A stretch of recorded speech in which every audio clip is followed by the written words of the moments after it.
Hey, what's up guys? Ako nga pala ulit si San at for today's video ay lalaroin natin ang part 3 or ang chapter 3 ng Summer of Hyuga. Kung handa ka na, simulan na natin. Samurai of Hyuga. Samurai of Hyuga. Chapter 3, Kabuki House Drama. Samurai of Hyuga, web view. More options. Show stats. Ito nga pala ang specs ko. Samurai of Name, handsome.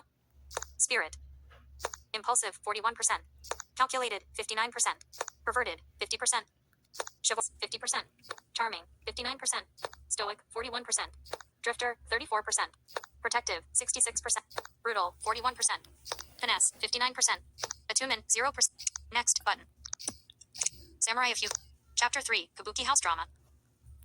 Why did we have to be in Yamato? In any other city, I could have escaped and been well on my way downriver before morning broke. I never thought I'd miss alleyways you had to squeeze through sideways or sewers you had to trudge through knee-deep in muck. But this was the home of the Imperial Palace. There were no pathways that could not fit 5 armored soldiers abreast, and no underground waste tunnels either. Instead, royal shit was carted off discreetly. Their feces were prized as night soil and sold to the highest bidder. I wish I was joking. The kid was upset with me, but the feeling was mutual. There was a lot Masami and I needed to discuss, not least of which was that miniature tornado she turned up back there. I know I encouraged her, but after standing in the eye of that twister a pain grew in my gut. And I don't think it was from the fish, either. It was fear. A Shujinja using magic against a samurai was going to make for more than just gossip over tomorrow morning's miso soup. It was going to scare people. Rich people. The wealthy lived in a world that had so little to be afraid of, so when something out of the ordinary happens, they'll line up to throw money at the problem. Money in the form of bounties, increased patrols and shakedowns at every gate out of the city. So, mali pala yung desisyon natin.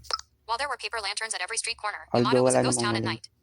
Money in the form... Although wala namang maling desisyon, pero isa tong decision-making game na kailangan mong maggawa ng maraming desisyon na magdidikta sa outcome ng game mo. While there were paper lanterns at every street corner, Yamato was a ghost town at night. This may be due to a curfew or a simple lack of disreputable fellows like me about. While there were paper lanterns at every street corner, Yamato was a ghost town at night. This may be due to a curfew or a simple lack of disreputable fellows like me about.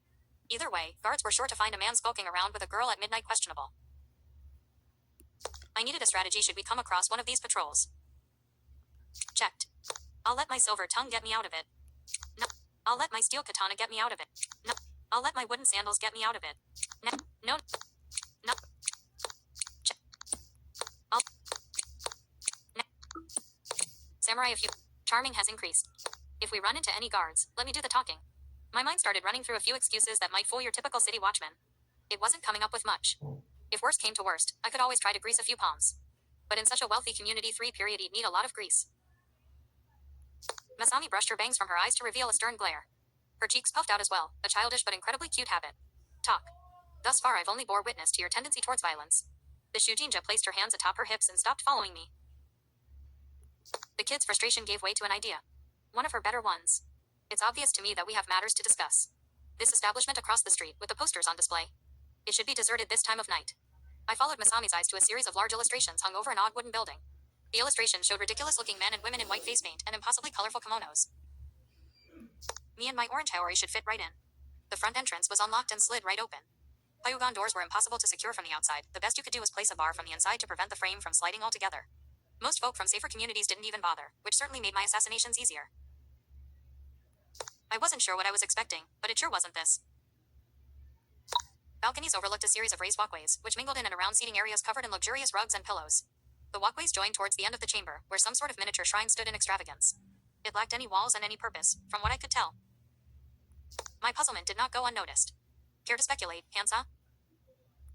I knew Masami was grinning like a childish devil without even looking. Since our 2 weeks of traveling together, she's made it a habit to boast her trivial knowledge whenever at all possible. Sometimes I could get lucky on a hunch 3 period. 3 period probably not this time, though. Checked. It's the perfect hiding spot. No, it's a brothel. It's a waste of money, whenever it is. Next. Samurai. Checked. Next button. Calculated has increased. Too much food slowed the body down, too much knowledge slowed the mind. I couldn't afford to be lethargic in either area, which meant I tried to keep leftovers and irrelevant details to a minimum. It was a useless effort in this case, however, as the kid was about to give me a lecture. This is a Kabuki theater, stylistic dance drama in its purest form. Genius choreography depicting historic battles and romance, 3-period warring families and forbidden love. Legends that speak to the spirits themselves. Masami's passion bled through her words. Apparently scrolls weren't the only thing the Shujinja obsessed over. She continued on about particular actors and plays she had seen, the masks they wore and methods they used. I tuned her out and returned to my own thoughts. It was good to see Masami get enthusiastic about something besides scrolls for once, but being a hopeless romantic 3-period. Well, maybe it was better than just being hopeless. The best course of action was to hide out here for a moment while the guards prowled the nearby streets. It gave me and a kid a chance to talk, and not about clowns who dance with masks on. Masami Hashimoto. You and I have much to discuss. This was the first time I had ever addressed her so officially. Names hold a certain kind of power, but only if you use them sparingly. Like a spice, they can change the flavor of a sentence entirely. And this dish was tasting bitter. But this matter had to be addressed. I'm your bodyguard. You tried running out on me while I slept. Why? My eyes met hers and prepared for a stare down, but that wasn't necessary. Her eyes looked away towards the front entrance, as if willing the body to follow. Why was she so desperate to avoid this question? Masami's hands clenched into fists. Worried that I would abscond on your payment. Of course. That's all you ever seemed to care about. She pulled out a pouch from inside her kimono and slammed it against the stage floor. The jingling of coins preceded a scatter of ryo, the shining glints of gold unmistakable even in this faint light. There. Take your ryo, you 3-period, you scoundrel. The Shujinja turned away from me with shoulders that raised with rapid breaths. She sniffed the air, though not to catch a scent. Masami was holding back a cry, and it was entirely my fault. Checked. My job is to worry about you. No. We need to be able to trust each other. No. Don't ever throw money at me. Nope. Not checked. Checked. Samurai of... We need to be able to... Samurai of Hyuga. We need to be able to trust each other. Sneaking off in the middle of the night was not a sign of trust. If I was going to do what Masami hired me to do, she'd have to trust me. But could I really blame her if she didn't? I didn't exactly come across as credible or dependable 3-period, but underneath this rough Ronin exterior, I was a professional. At killing, or otherwise. Masami didn't reply, so I continued. Hyuga is a more dangerous place than you know. Even in the Imperial City, there are those who'd love to get their hands on a Shujinja bearing your family name. You need my protection, not my friendship. That last word came out weirdly, but that's because it was a weird word to begin with. I knew what friends were, I just couldn't remember the last time I had any. This time the young woman in the red kimono did reply, though with her back still turned. You declare it a necessity that we trust each other. But after these past 2 weeks, I scarcely even know your name. Masami spun on her heels to face me, with her anger more composed than before. How can I permit you as my protector if you won't even tell me who you really are? Who I really was. I was exactly what you think, a no-good, vagrant swordsman for hire. Or maybe she wanted to know about my past as a street urchin who stole from hardworking farmhands. Who beat up on the smaller kids until they bruised all over just for a fistful of stale rice. Or maybe she wanted to know about the ungrateful student of a sympathetic samurai, who betrayed his master for a bit of chump change. Forsaking the man who was the closest thing to a father he would ever have. What a horrible human being. My life made for a piss-poor story no Kabuki house wanted to dance to. Masami had the curious mind of any good scholar, but this was one tale she wouldn't want to hear. And aside from that 3-period, she'd never see her apricot Ronin the same way again. Checked. Let's just say I'm a mystery. See if you can figure me out. No, I'm not worth getting upset over. You keep asking about me like that kid, and a guy might start to... No. Samurai... Check. Next button. Samurai of Hyuga. Chivalrous has increased. That was the truth of it. Men and women should never burden their problems onto boys and girls. My overly tragic backstory would cause her to fear me, or even worse, to pity me. I was a self-made man who had no need to boast of hardships or beg for sympathy. Though you ask, that was the truth of it. Men and women should never burden their problems onto boys and girls. My overly tragic backstory would cause her to fear me, or even worse, to pity me. I was a self-made man who had no need to boast of hardships or beg for sympathy. Though even if I did have such a need, 3-period woe would want to listen.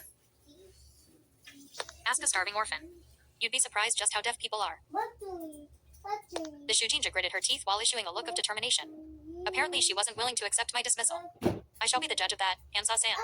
Her gaze intensified, and it was my turn to look away towards the door. I might have accidentally provoked Masami into a challenge.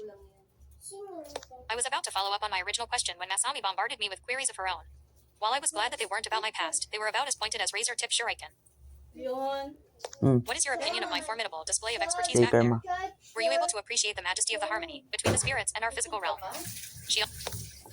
What is your opinion of my formidable display of expertise back there? Were you able to appreciate the majesty of the harmony between the spirits and our physical realm? She almost looked like she was bouncing up and down in Sorry for excitement. that. Skittish, like she had poured an entire jar of sugar into her afternoon tea. Apparently my apathetic shrug was not the reaction Masami was looking for. I forbid you to be unimpressed. Can't you at least pretend to comprehend what you've just witnessed? That earlier excitement had turned into a frustrated outburst in the matter of seconds. I had to retain my aloof demeanor for a variety of reasons.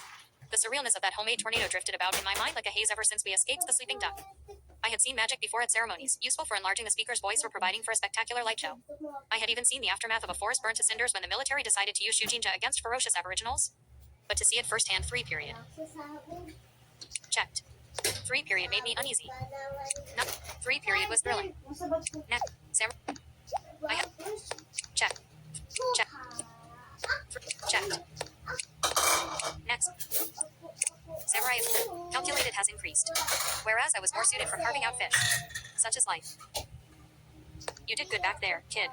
But 3 period I wasn't sure what else to say. Sure, I was humbled by my client's extraordinary powers, but it was more than just that. 3 period on do it again. Not unless you need to.